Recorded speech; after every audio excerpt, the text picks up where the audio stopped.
আসসালামু আলাইকুম এভরিওয়ান। আজকে আপনাদের চলে এসেছে আমি আর সাদিক। আপনাদেরকে একটা জিনিস দেখাবো। আজকে আমরা চলে এসেছি আমাদের মাঠে।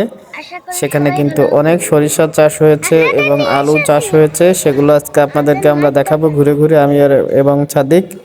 তো চলুন দেখা যাক। সাদিক আপনাদেরকে ডাকতে, চলুন। এগুলো হচ্ছে সরিষা। আমাদের মাঠে এবছর প্রচুর পরিমাণে সরিষার চাষ হয়েছে। গত কয়েক বছর এখানে কোনো চাষ হয়নি, কারণ ওই যে দূরে একটা দেখতে পাচ্ছেন উঁচা একটা চিগনি দেখা যাচ্ছে, ওইখানে ছিল একটা ভাটা। এলাকার চাষের জমিগুলোকে দখল করে তারা ওখানে ভাটা নির্মাণ করছিল, কিন্তু নিয়তির কি নির্মম পরিহাস, তাদেরকে সব কিছু ফালাইয়ে রেখে চলে যেতে হয়েছে।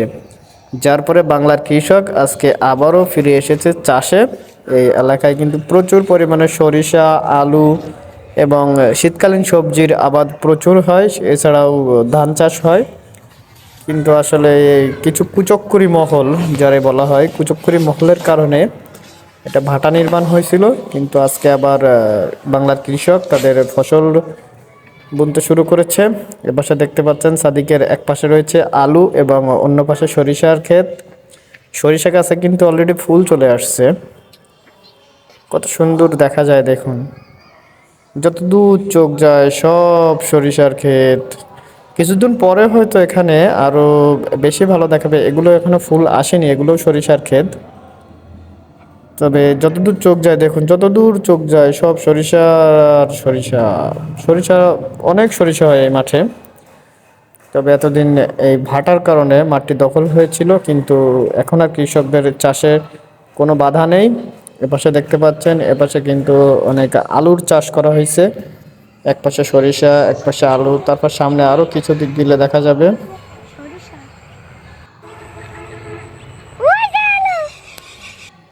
এগুলো সব সরিষা এবং সামনে আছে আলু। এই যে সাদিক বসে আছে, এটা কিন্তু আলুর ক্ষেত।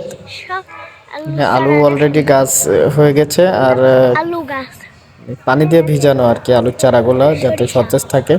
এবং এই ক্ষেতে এখানে সরিষার ফুল আসেনি, তবে খুব শিগগিরই হয়তো এখানে সরিষার ফুল আসবে। এটাতে সরিষার ফুল চলে আসছে এবং দু চারটা সরিষার কলিও দেখা দিয়েছে গাছে।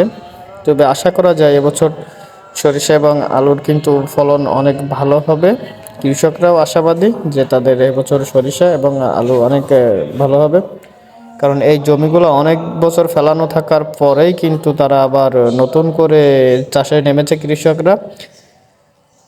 যাই হোক, কুচক্কুরি মহলের হাত থেকে বাংলার কৃষক তাদের এই ফসলের জমি রক্ষা করতে পেরেছে, এটাই তাদের কাছে অনেক শান্তির। সো আজকে আপনাদেরকে আর বেশি দূর নিয়ে যাব না, আগামী পর্বে আবার দেখা হবে।